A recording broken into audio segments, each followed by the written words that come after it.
સ્વાસ્થ્ય diabetes care હોસ્પિટલના medical સ્ટોરમાં તારીખ 14 ઓક્ટોબરની રાત્રે ચોરી થઈ હતી। હેલ્થ પેરિકોન LLP મેડિકલ સ્ટોરના ડ્રોવરમાંથી 3.17 લાખ રોકડની ચોરી થઈ હતી। નારાયણપુરા પોલીસ સ્ટેશનમાં ગુનો નોંધાયો। પોલીસે ગુનો નોંધી આરોપીઓને ઝડપી પાડવાની તજવીજ હાથ ધરાઈ હતી। પોલીસે સૌપ્રથમ ઋત્વિજને બનાસકાંઠાના પાલનપુરથી ઝડપી પાડ્યો। બાદમાં ઋત્વિજ ડાભી ઉપરાંત આયશ શેખ, તેનો ભાઈ અયાન શેખ અને પિયુષ પરમારની પણ ધરપકડ કરી। આરોપીઓ પાસેથી પોલીસે મોપેડ, મોબાઈલ અને રોકડ સહિત કુલ 2.46 લાખની મત્તાની રિકવર કરી। આરોપીઓની પૂછપરછ દરમિયાન થયા અનેક ખુલાસા।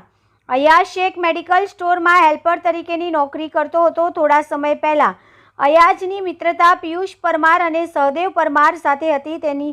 તેથી આરોપીઓએ ટોળકી રચીને ચોરીને અંજામ આપ્યો હતો। અન્ય એક આરોપી સહદેવ પરમાર ફરાર છે। ફરાર આરોપી સહદેવની ધરપકડ માટે નારાયણપુરા પોલીસે ચક્રો ગતિમાન કર્યા છે। વિગત એવી છે કે આપણે જયમંગલ BRTS બસ સ્ટેન્ડ છે એની બાજુમાં સ્વાસ્થ્ય ડાયાબિટીસ મેડિકલ જે એની હોસ્પિટલ છે એમાં જે હેલ્થ પેરિકોન LLP નામની મેડિકલ સ્ટોરની દુકાનમાં એ 14 તારીખે રાત્રે જે પોતાના ધંધાનો કામ પૂર્ણ કરી અને લોક મારીને ગયેલા હતા અને બીજે દિવસે સવારે એમના કર્મચારી આવેલા ત્યારે એમની ઓફિસની અંદર ડ્રોવરનું ખાનું તોડીને વેરણ જણાયેલ। તેથી તાત્કાલિક એમના શેઠ જે સંજયભાઈ દશરથભાઈ પટેલ આ કામના ફરિયાદી જે છે માલિક, એમને જાણ થઈ તાત્કાલિક પહોંચી ગયેલા અને એમને જે ગઈકાલ હિસાબના આધારે 3,17,000 જેટલા રોકડ રકમની ચોરી થયેલાની ફરિયાદ નારાયણપુરા પોલીસ સ્ટેશનમાં જાણ કરેલી। તાત્કાલિક ફરિયાદીની ફરિયાદ અન્વયે 15 તારીખે દાખલ થયેલ ગુના અને આ વિઝિટેશન પ્રકારનો ગુનો હોય એટલે પોલીસ ઇન્સ્પેક્ટર સાહેબે જે તાત્કાલિક જે ટીમો બનાવેલી હતી અને વિજય ચાવડાએ તપાસ સંભાળી અને ટેકનિકલ સર્વેલન્સ તેમજ એક સ્થાપિત જે SOPની ગાઈડલાઈનને આધારે આજુબાજુના ટેકનિકલ સર્વેલન્સ, હ્યુમન ઇન્ટેલિજન્સને આધારે હકીકત જણાયેલી કે કોઈ ઋત્વિજ નામનો માણસ છે, ઋત્વિજ ડાભી, જે બનાસકાંઠા જિલ્લાના પાલનપુરનો, તેમજ અન્ય અયાઝ અને અયાન જે બંને ભાઈ છે, જે પૈકીનો અયાઝ સમીરભાઈ શેખ જે શાહપુરની અંદર રહે છે તે આ દુકાનની અંદર નોકરી કરે છે અને છેલ્લે બંધ કરતી વખતે પણ એ ભાઈએ બંધ કરેલું હતું। જેથી અમે યુક્તિ પ્રયુક્તિપૂર્વક એક તપાસ આદરેલી હતી અને એમના સર્વેલન્સ કોડના ASI સુરજભાઈ ભરતભાઈ પંચાલ છે, તેમજ જક્ષીભાઈ, તેમજ વિજયસિંહ, વિક્રમસિંહ વગેરે આખી ટીમ વર્કને આધારે પોલીસ ઇન્સ્પેક્ટરની સૂચના મુજબ જુદી જુદી ટીમો બનાવી અને આ કામે પ્રથમ જે ઋત્વિજભાઈ જે છે ડાભી, એ ઋત્વિજ ડાભી, તેમજ ત્યારબાદ અયાઝ સમીરભાઈ શેખ, એનો સગો ભાઈ અયાન સમીરભાઈ શેખ અને આ બધા પેલા જે છે એ પૈકીના 3 જણા જે અન્ય એક પ્રિન્ટિંગ પ્રેસ છે, ગોપીનાથ પ્રિન્ટિંગ પ્રેસ ઇન્કમ ટેક્સની બાજુમાં, ત્યાં બીજા એક કામ કરતા હતા જે પિયુષ દશરથભાઈ પરમાર અને સહદેવ પરમાર, એમની ટીમો બનાવી અને એક કાવતરું કરેલું હતું કે આમાં ચોરી કેવી રીતે કરવી। જે સામાન્ય રીતે ખાસ કરીને જે દુકાનના સ્લાઇડિંગ ડોરનો જે કાચનો દરવાજાવાળું છે, સ્લાઇડિંગ ડોરનું લોક ખોલી અને તેમાં પ્રવેશ કરી અને ખાનામાંથી ચોરી થયેલી હતી।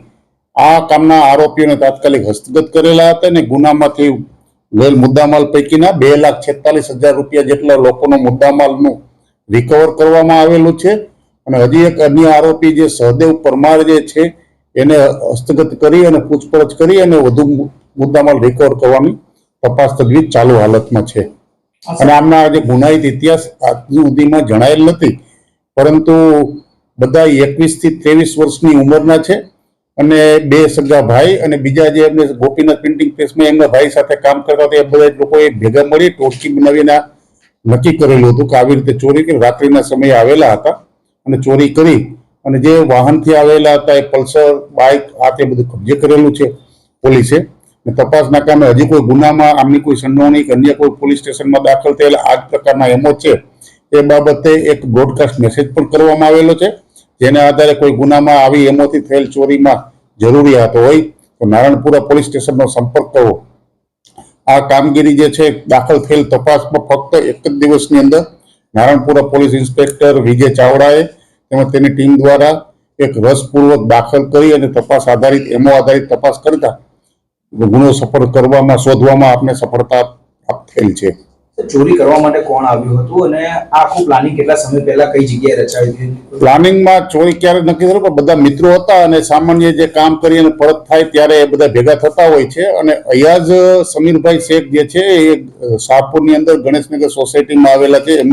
તેમજ એનો ભાઈ અયાન જે ઉર્ફે હિમેશ સમીરભાઈ શેખ તરીકે ઓળખાય છે, અને અયાન છે રાજવીર સમીરભાઈ શેખ, અને પિયુષ પરમાર અને ઋત્વિજ ડાભી, અને હજી એક ભાઈ છે સહદેવ પરમાર. આ પાંચે લોકો આ ગુનામાં સંડોવાયેલા હોવાની તપાસમાં હકીકત જણાઈ આવેલ છે.